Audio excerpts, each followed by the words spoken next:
I'm going to ask you now about,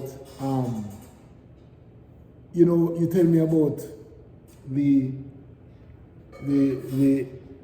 marketing of food or bananas when several farmers have produce to go to market, and they have this one woman who take all like the higglers.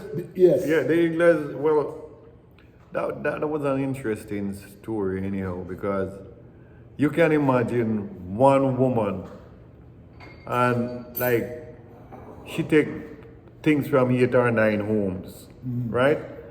And she would take the produce, they go to market like from Friday night, and they don't come back till Saturday night.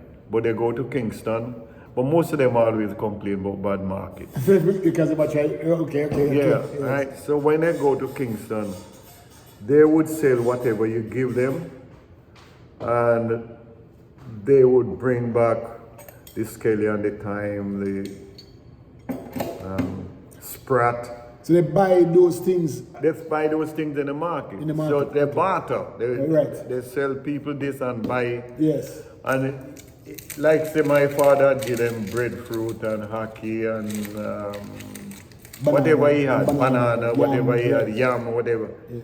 She would sell it, bring back some money and give him, and bring back the thyme and the scallion and the onion and the things where they don't have. Where they don't have. Okay. Even have they might bring back even fresh fish. You know. Oh, is that? Okay. But it would be, fish they buy in the market, and by the time they come back, you have to scale them same time. And so when they say bad market, the price they might try to prevent from paying a lot of money. Yeah, because they have to sell to make something money for themselves, right. And bring back and give you something. So they always complain bad market.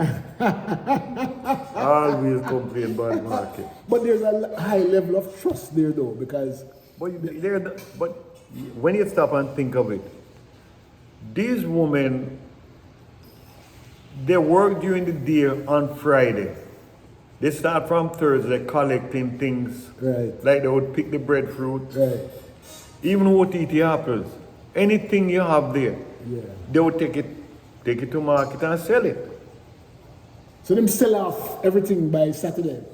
What they can't sell and give it? What they can't sell, I think they used to have like people who sell in the market. And then just sell them to them. They just sell it to them wholesale. Oh.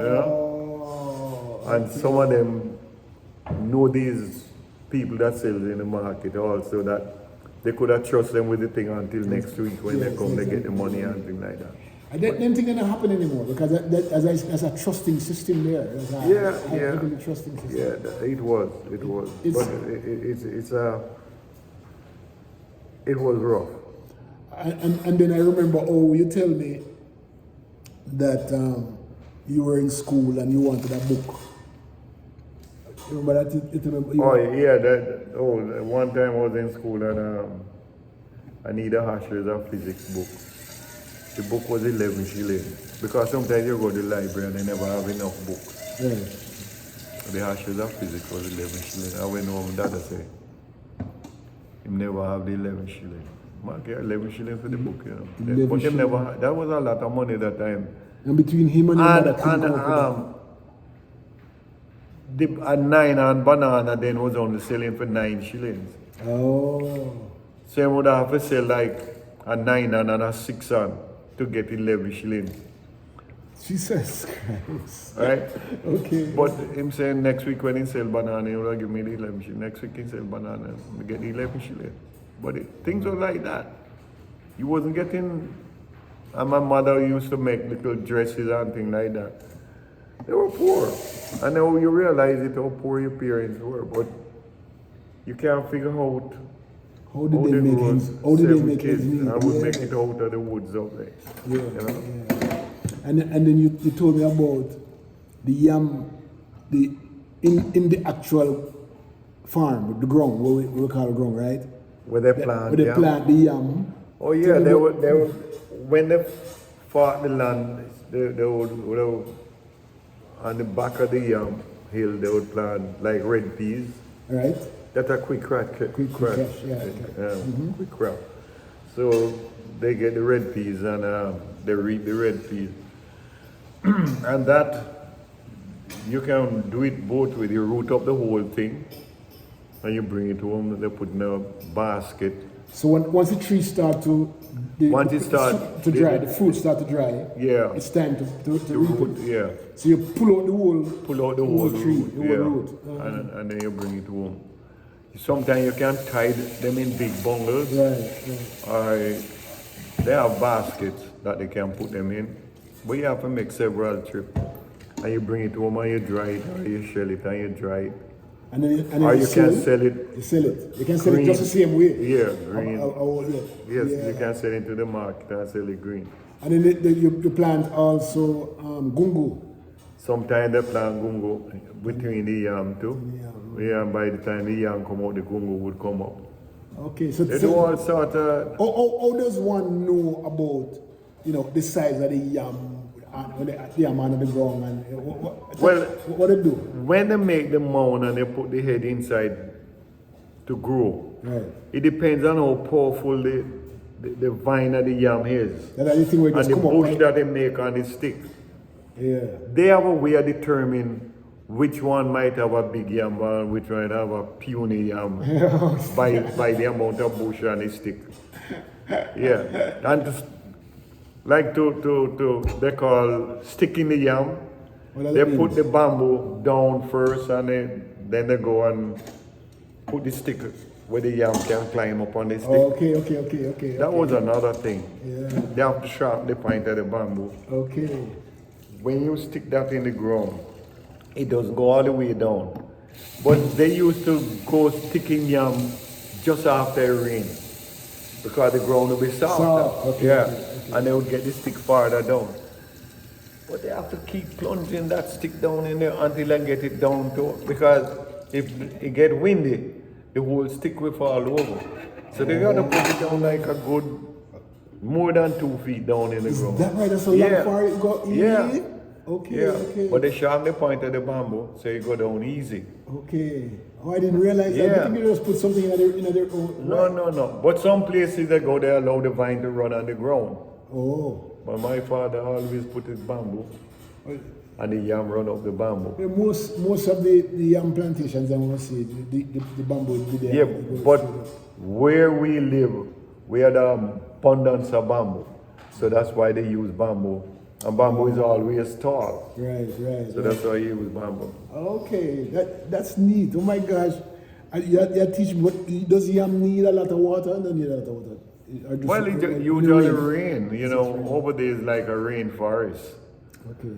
So you get rain periodically, but sometimes when you have drought, it is what it is. Then I have no way of irrigating or nothing. Isn't it funny that... But I remember as a little boy, we used to plant callaloo near a little stream. And when my father transplant them, he used to leave little place between that you can walk and water each plant by just giving them like a quarter water just for them to survive till the rainy season comes. Oh. And we would go down the little spring, get a butt up on the water. That time I could, probably was about 8, 9. Okay. And we would just walk and you have a little can that you use and water heat. You have to put it directly at the root. And that's what caused them to survive. The beauty of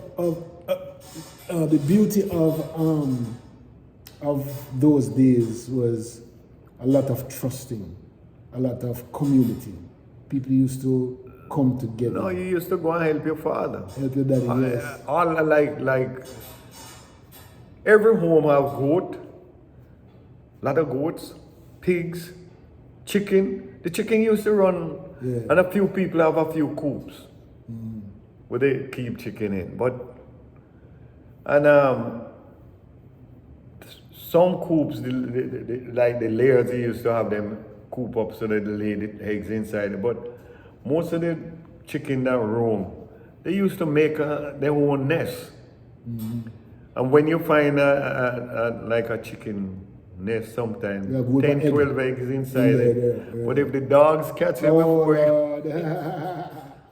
But you know, speaking of those chickens and stuff, that's the same time when like harvest comes around. Right? When harvest come around, people used to bring to the church for oh building yeah, fund. Right? that. You bring everything to church. Everything. You bring cow, goat, pig, sugar cane, oranges, anything you grow. Yes. You just bring it to harvest and they would decorate the church With all of these things. all of these things. I don't know if they still do that. I But haven't up in the seen- country they used to do that all the time. Yeah, man, they used to use a lot of the coconut and the palm, that palm famous trees. song, we plow the field and scatter the good seeds on the land. Oh! They use every service they used to sing that song. And the kids would come up with, they make little fancy baskets with oranges or eggs, and these kids would march and what you call up the where they pass and stay up, what you call up The the red tree. no, up the front. Like, I can't remember the word, but up there, they'll put all the hand carried things, Yes. line up the front up there. Okay. Whole lot of things. And they used to decorate them things and nicely. Yeah. with- And people who didn't have oranges, they go get oranges buy oranges. Like my granduncle, he used to have a lot of oranges. So the church, in harvest, the church take those things. People just come and buy things that there to build it. Yeah, for building on the farm. Monday, after service is usually Sunday. So the Monday, they sell everything from the harvest. Okay, and that Yeah. was a church. Yeah, and some of the higglers used to come and buy up some of the things from the harvest too. Sugar cane was a popular thing. Yes, it was. And harvest usually be like down in November. Somewhere down there. Yeah? Yes, it's November. And November, December, and at that time, the sugar cane would flag. And they bring the sugar cane with a big flag on top of it. Yes. That's And beautiful. some of them would be so tall, they would That's be up to the beautiful. top of the church. Yeah, man, that's Yeah. beautiful. Yes, Yeah. the flag. Yeah. All right.